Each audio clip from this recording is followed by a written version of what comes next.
본문은 주요 절기에 관한 규례들을 기록하고 있습니다.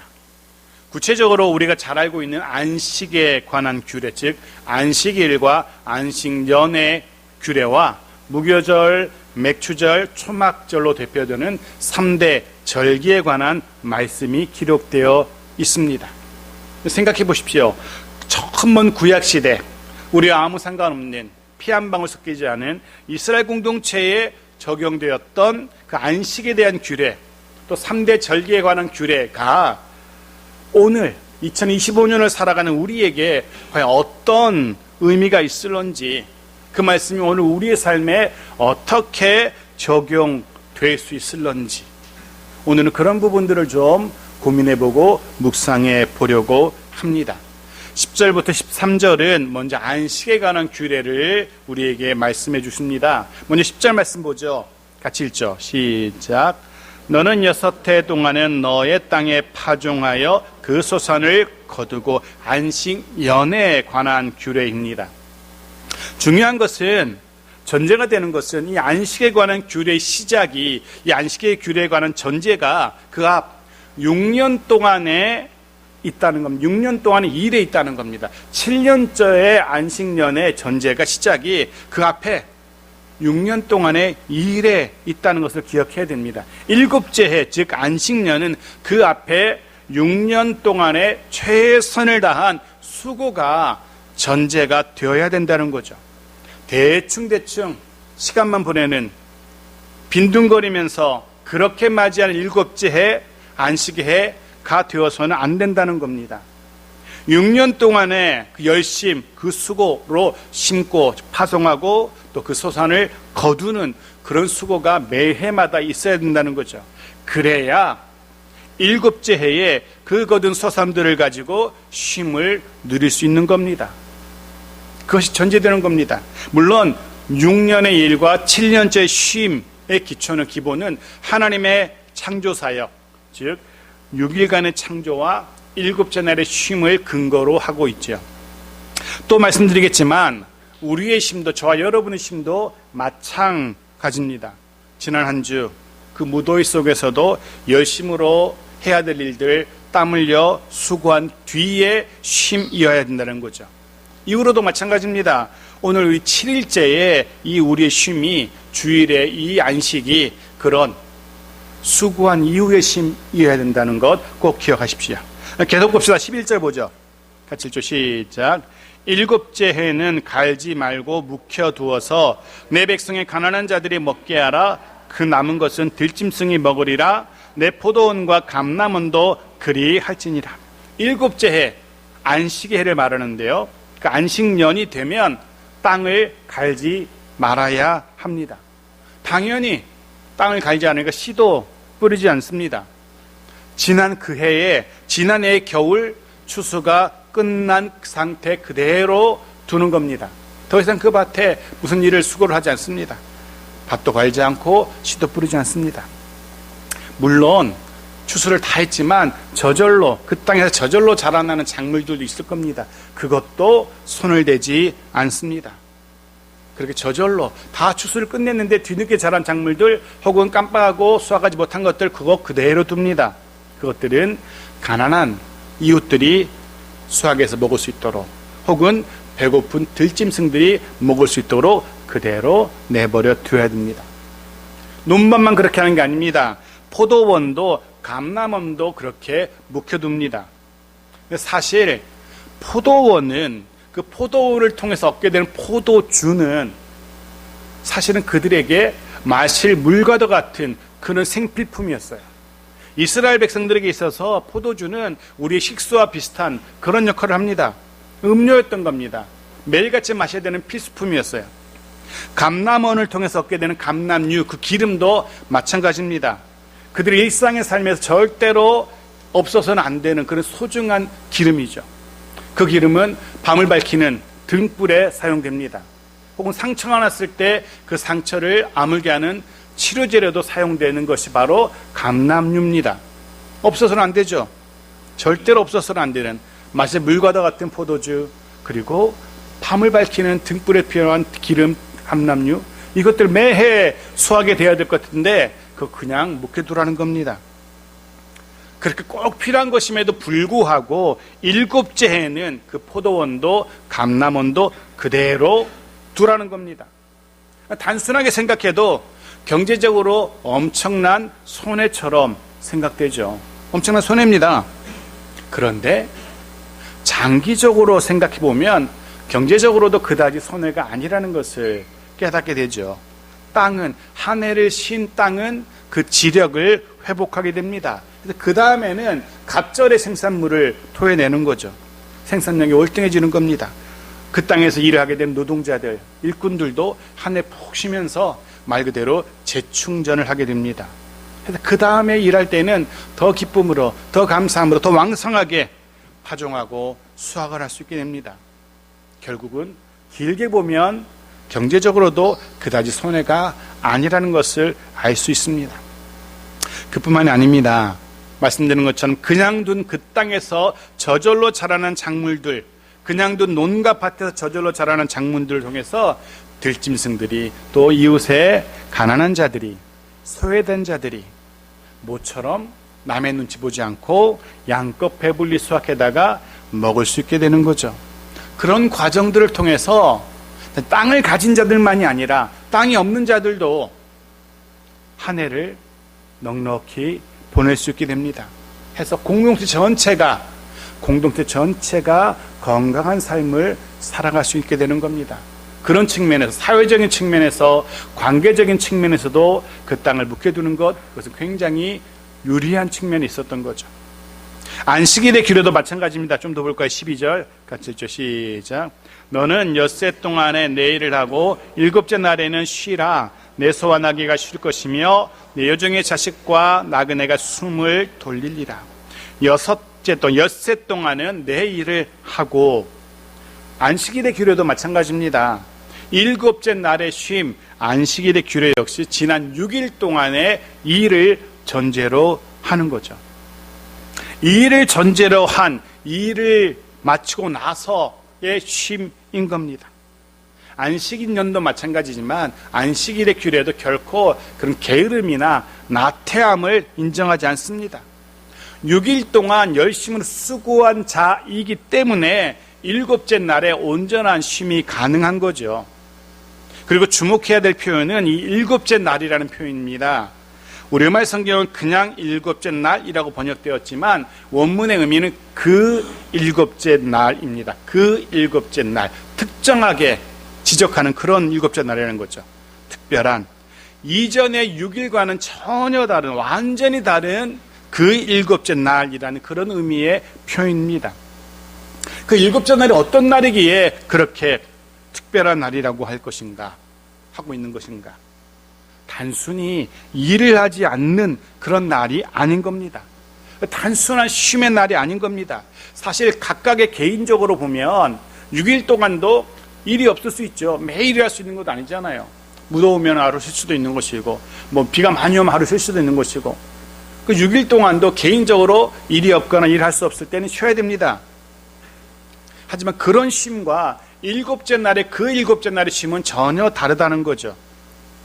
7째 날의 쉼은 그런 다른 날에 일이 없어 쉬는 그런 쉼과는 질적으로 다른 특별한 쉼인 겁니다.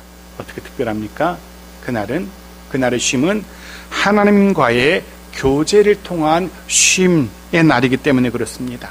하나님과의 교제가 있는 날이기 때문에 그 특별한 7째 날인 겁니다. 그냥 방바닥에 시체처럼 뒹굴거리면서 쉬는 그 세상적인 육체적인 쉼이 아닌 겁니다. 그날은 하나님과 교제하며 하나님의 안식을 기념하고 기억하고 축하하고 감사하는 하나님과 연관된 그런 쉼인 겁니다. 세상의 쉼과 다른 6일 동안 그 중간에 쉬었던 그런 쉼과는 전혀 다른 특별한 쉼의 날인 거죠. 해서 그날은 자신뿐 아니라 자신의 가정에 있는 종까지도, 나그네까지도, 심지어는 짐승까지도 그날은 쉬게 되는 겁니다. 그런 특별한 날이기 때문에. 또한 성경은 잘 보시면 이 날에 대해서 이렇게 표현합니다. 숨을 돌리리라. 숨을 돌리리라. 이 표현 안에는 재충전의 의미가 담겨 있습니다. 한숨 크게 몰아쉬고 호흡을 가다듬는 것 같은 그런 재충전의 시간. 안식일은 그런 날이었던 겁니다. 그리고 우리 오늘의 주일이 그런 날인 겁니다. 오늘 하나님과 교제하며 그 하나님이 베푸시는 참된 쉼과 안식을 누리는 그런 날이길 바랍니다. 정말로 따뜻하고도 또 세밀한 하나님의 돌보심 안에서 우리의 연약한 것들이 다시금 보충되고 회복되어지는 그런 재충전되는 그런 우리들이기를 바랍니다. 해서 내일부터 또 한 주간 모든 일들 넉넉히 감당할 수 있기를 소원합니다. 하나님의 그 쉼으로, 하나님의 그 돌보심으로 또 한 주간 여름 한날에 그 타는 듯한 그 날씨에서도 넉넉히 버텨낼 수 있는 그런 힘을 공급받는 오늘이기를 주의 이름으로 축복합니다. 잊지 마십시오. 안식일의 규례, 또 안식년의 규례, 모두 우리의 쉼과 재충전을 위함입니다. 하나님과의 관계성 속에서 쉬며 재충전하는 날, 그리고 우리뿐 아니라 우리와 더불어 살아가는 이웃까지도 챙길 수 있는 공동체 모두가 건강하고 평안할 수 있게 되어지는 그런 날들입니다. 그래서 오늘 우리도 하나님의 은혜와 긍휼을 기억하고 감사하는 가운데 참된 안식을 누리며 정말 100% 재충전되는 그런 오늘 한날이기를 주의 이름으로 축복합니다. 13절 보죠. 같이 읽죠. 시작. 내가 내게 이른 모든 말을 삼가 지키고 다른 신들의 이름은 부르지도 말며 내 입에서 들리게도 하지 말지니라. 사실 이 구절은 좀 생뚱맞습니다. 없어도 그만인 구절처럼 보입니다. 앞부분 안식에 관한 규례, 뒷부분 절기에 관한 규례, 그 사이에 좀 문맥상으로도 맞지 않는 듯한 그런 한 구절이 끼어 있는 겁니다. 두 본문이 왠지 끊어지는 듯한 이 구절 때문에 안식에 대한 규례, 절기에 대한 규례 그 사이에 끼어 있어가지고. 하지만 이 구절은 앞에 있는 안식의 규례와 뒤에 나오는 절기의 규례가 전제가 되는, 그거 절기와 그 안식에 대한 규례, 절기에 관한 규례의 전제가 되는 그런 중요한 구절인 겁니다. 안식의 규례를 지켜야 되는 이유, 절기에 관한 규례를 지켜야 되는 이유가 바로 여기에 있다는 겁니다. 하나님이 이렇게 명령하십니다. 나의 말 삼가 지켜라. 다른 신들 거들떠 보지도 말아라 라고 명령하십니다. 그리고 그렇게 하나님의 말씀을 삼가 지키는 그 증거가 나타나는 것이 바로 안식에 대한 규례 지키는 것, 절기에 관한 규례 지키는 것으로, 하나님의 말씀을 삼가 지키는 것으로 드러나는 겁니다. 바로 그것이 이스라엘이 하나님의 말씀을 삼가 지키고 있다는 증거였던 겁니다. 안식의 규례를 잘 지키는 것이, 절기에 관한 규례를 잘 지키는 것이 하나님의 말씀을 삼가 지키는 것이었습니다. 여기 삼가 지켜라 라는 말이요, 의미가 있는데 긴장하라는 그런 의미가 담겨 있습니다. 그리고 엄격하게 지켜라 라는 의미가 더 강합니다. 삼가 지켜라, 엄격하게 지켜라. 사실 우리의 주일은 조금은 느슨해져 있는 게 사실이죠. 안 그래도 권사님 모시고 오다가 한 소리 들었는데 반팔 입고 설교한다고. 옛날 같으면 생각도 못하는 일이라고 더워 죽어도 긴팔 입고 설교했어야 되는데 반소맥은, 그러니까 좀 느슨해진 게 사실이긴 해요. 여기 삼가 지킨다는 말은 엄격하게 지켜야 된다는 의미가 담겨 있어요. 하나님의 말씀을 듣는데 아주 엄격하게 그렇게 듣고 지키는 겁니다. 사람들의 말처럼 흘려들어서는 안 된다는 거죠. 세상의 규칙이나 세상의 법처럼 대충 지켜서는 안 된다는 거죠. 사실 세상의 법, 세상 규칙은 대충 어겨도 걸리지만 않으면 상관없어요. CCTV 아래에서는 좀 조심하게 되어지고, 그것이 없어지면 좀 느슨해지고, 심지어 경고문이 있어도 그 무시하는 것이 보통 사람들입니다. 지키지 않습니다. 그래도 별 탈 없습니다. 하나님은 삼가 지켜라. 세상 사람들처럼 그러지 말라는 겁니다. 엄격하게 하나님의 말씀을 지키라는 겁니다. 안식에 대한 규례도, 절기에 대한 규례도 엄격하게 지키라는 겁니다. 왜 그렇게 하나님의 말씀은 엄격하게 지켜야 됩니까? 그 안에 생명이 있기 때문입니다. 그 안에 그것을 지키는 것으로 인해서 은혜와 복이 우리에게 임하게 되기 때문에 그렇습니다. 그렇게 그것을 지킴으로써 비로소 참된 쉼과 또 회복이 가능하기 때문에 삼가 지켜야 되는 겁니다. 저와 여러분 할 수 있는 한 최선을 다해서 하나님의 말씀을 삼가 엄격하게 지킬 수 있는 그런 우리들이기를 바랍니다. 그를 통해서 하나님의 더 놀라운 은혜와 복을, 하나님 베푸신 쉼과 회복을 경험하게 되어지는 우리들이길 바랍니다. 자, 이어서 절기에 관한 규례입니다. 14절 보죠. 7절 시작. 너는 매년 3번 내게 절기를 지킬지니라. 3번의 절기입니다. 3번의 절기. 3번. 무교절, 맥주절, 수장절. 그런데 원문의 의미는 이 3번의 절기를 3번의 걸음들이라고 표현하고 있어요. 우리가 그것을 이제 절기라고 표현하는데 엄밀한 의미는 3번의 걸음들입니다. 무슨 말이냐면 실제적인 걸음이 동반된 그런 절기여야 된다는 겁니다. 집에 빈둥거리며 누워서 그렇게 즐기는 절기가 되어서는 안 된다는 겁니다. 해서 이후에는 그 절기를 내게 나오라, 내게 보이라 이렇게 표현합니다. 내게 보이는 날, 내게 나오는 날. 집에서 편안하게 에어컨 밑에서 그렇게 지키는 절기가 되어서는 안 된다는 겁니다. 하나님께서 정하신 장소에, 하나님이 정하신 그때 그 절기에 정하신 장소에 가서 절기를 지켜야 된다는 겁니다. 해서 광야에서는 회막에, 성막에 나와서 절기를 지켰고요. 가나안에 정착한 이후 성전이 지어지고 나서는 그 성전에 가서 절기를 지켜야 됐습니다. 물론 특별히 예외적인 경우는 이 시대에도 특별히 예외적인 경우는 집에서 영상으로 예배드리는가 가능하겠지만 원칙은 하나님 앞에 나아가서 예배하는 겁니다. 해서 오늘 우리가 주님 전에 나와서 예배하는 겁니다. 주님 전에 나아가서 절기를 지킵니다.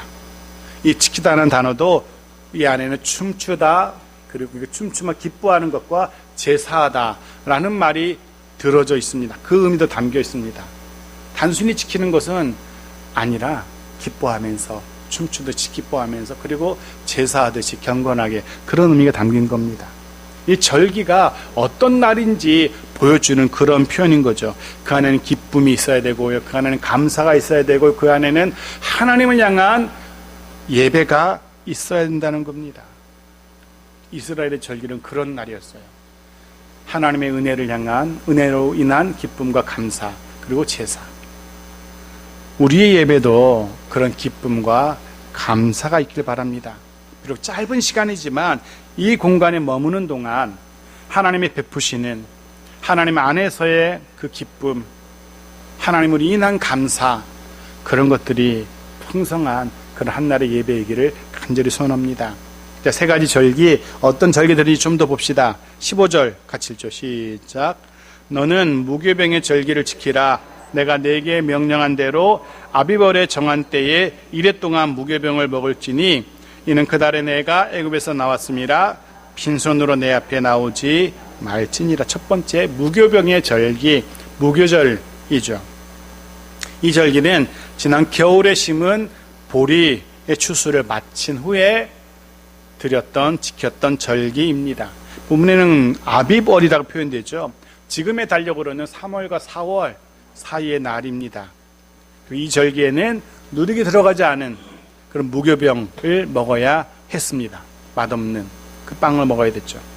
보리의 추수로 인한 기쁨과 감사가 있는 절기였고, 그리고 그 절기는 그 무교병을 먹으면서, 그 맛없는 딱딱한 그 빵을 먹으면서 무엇을 생각했을까요?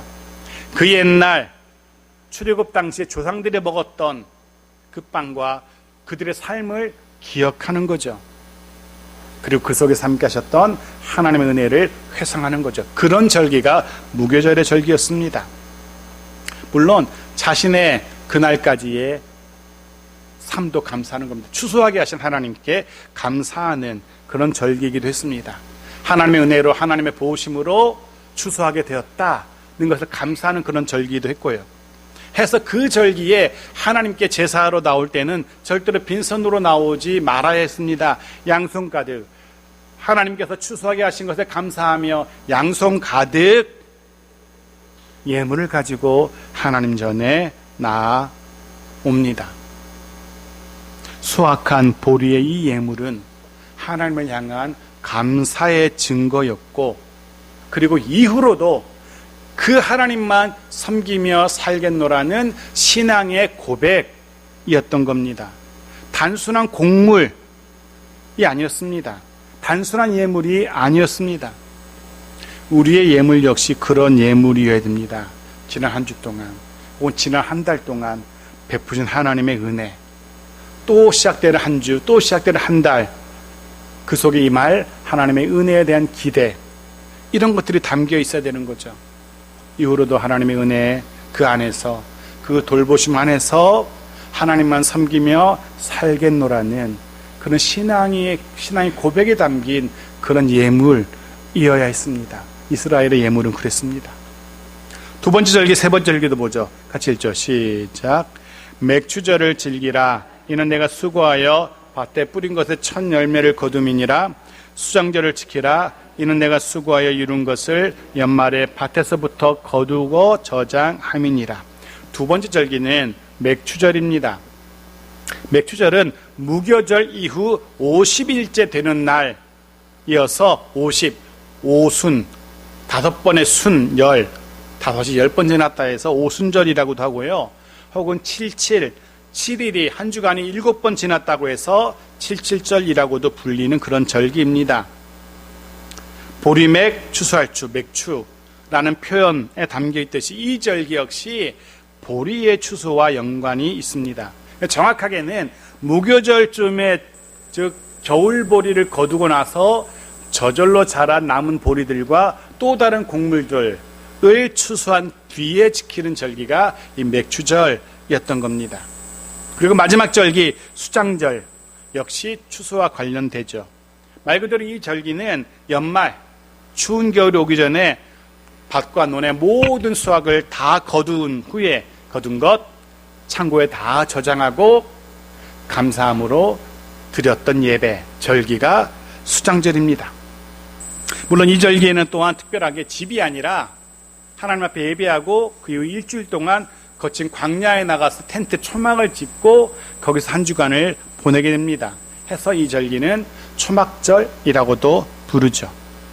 그렇게 초막을 짓고 거기 살아가는 이유는 그 옛날 애굽을 나왔던 자신들의 조상들이 그렇게 광야에서 지냈다는 것 기억하고 그 광야에서 초막 짓고 사는 동안에도 하나님이 도우셨다는 것, 여기까지 그래서 올 수 있었다는 것 기억하기 위함입니다. 해서 이 절기 역시 수확한 것에 대한 감사와 하나님의 인도하심에 대한 감사가 다 포함된 그런 절기이죠. 정리해보면 이 세 가지의 절기, 무교절, 맥추절, 수장절 모든 절기는 하나님께서 지금까지 베푸신 은혜에 대한 감사, 즉 거두게 하신 것에 대한 감사와 이후에 또 다른 은혜에 대한 기대를 담은 그런 절기였습니다. 우리의 예배도 그런 예배이어야 됩니다. 아니, 우리의 매일의 삶이 그런 삶이어야 됩니다. 하나님의 은혜에 대해서 감사하고 또 내일은 어떤 은혜가 임할까 기대하는 그 모습, 하나님을 믿음으로 인하여서 내일 또 내게 새로운 은혜를 베푸시겠지라는 그 기대, 그것을 드리는 예배이고 그렇게 살아가는 우리의 매일의 삶이어야 된다는 겁니다. 우리는 비록 이스라엘 백성들처럼 무교병 먹지 않습니다. 맥추절 지키지 않습니다. 수장절 지키지 않습니다. 농사도 짓지 않는데요. 하지만 그들의 이런 예배를 드리라고 했던 하나님의 그 요구, 이스라엘이 이 절기를 지키면서 보냈던 그 절기의 그 모습들, 그래서 우리가 여전히 간직해야 된다는 거죠. 감사와 기대, 우리 신앙의 고백, 그것들. 그렇게 우리의 예배 역시 그런 예배이길 바랍니다. 감사와 기대를 담은 그런 예배이기를, 우리의 매일매일이 그런 감사와 기대로 풍성하기를 주의 이름으로 축복합니다. 이후에 나머지 절기들은, 나머지 기록들은 그 절기를 지킬 때에 좀 유의해야 될 그것들을 세부적으로 이렇게 조금 몇 가지 더 붙여놨는데요. 거룩한 제물의 피는 죄를 상징하는 유교병과 누룩과 함께 드리지 말라는 것, 제물 중에 가장 좋은 부분을 의미하는 기름 부분은 아침까지 두지 말라는 것, 수확한 열매 중에 가장 좋은 것을 하나님께 드리라는 것, 그리고 제물을 드리고 그 제물을 삶을 때에는 어미의 저주로 삼지 말라는 것, 이런 것들이 우리가 기억해도 그만, 몰라도 그만 있는 것들이 추가되어 있고요. 조금 설명이 필요한 부분은 제물을 삶을 때 어미의 저주로 삼지 말라는 것 정도인데요. 물론 어미의 저주로 재물을 삼는 것은 엄마의 그 저주로 새끼를 죽여 삶는다는 건 윤리적으로 도덕적으로 좀 그렇잖아요. 아무리 짐승일지라도. 윤리적으로도 문제가 되지만 사실 이것은 당시 인근의 나라들, 가나안 나라들에서 드렸던 그런 이방의 제사법과 흡사하기 때문에 하지 말라는 겁니다. 당시 가나안의 이방 나라들은요, 미신적인 주술적인 이유로 어미의 저주로 재물을 삼기도 했었습니다. 그런 이방의 풍습 따르지 말라는 하나님의 말씀인 겁니다. 자, 말씀 정리합니다. 안식년, 안식일, 안식에 대한 규례와 무교절, 맥추절, 수장절 이 3대 절기에 대한 규례들을 우리가 잠시 살펴보았습니다. 생각해 보십시오. 이런 규례들을 통해서 하나님이 이스라엘 백성에게 또 이 시대 저와 여러분에게 기대하시는 것이 무엇일까 생각해 보십시오. 답은 하나님의 손길을 기억하라는 겁니다. 하나님의 도우심의 손길을 기억하라는 겁니다.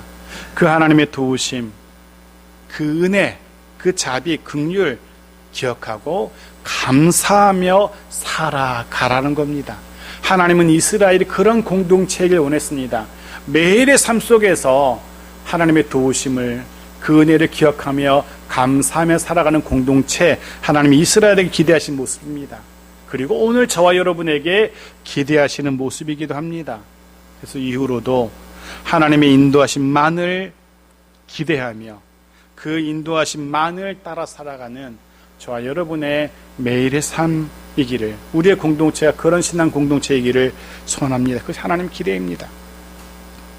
우리의 가정, 우리의 공동체에 기대하는 모습도 그것입니다. 모든 삶의 발걸음, 걸음 속에서 하나님의 손길을 잊지 않는 것, 그 손길에 감사하면서 하나님이 우리에게 기대하시는 것들 무엇인지 꼭 기억하시면서 살아가는 그런 한 주간이길 바랍니다. 그런 하나님의 돌보심, 그 손길 속에서 참된 쉼도 누리고 그 쉼을 통해서 새롭게 회복도 되고, 그런 회복을 통해서 또다시 세상으로 나아가서 그 속에 들어가 살아갈 동안 지치지 않도록 회복된 백성답게 하나님의 말씀, 하나님의 인도하심만을 따라 살아가는 것, 그것이 오늘 저와 여러분에게 하나님이 보기를 원하시는 그런 삶의 모습일 겁니다.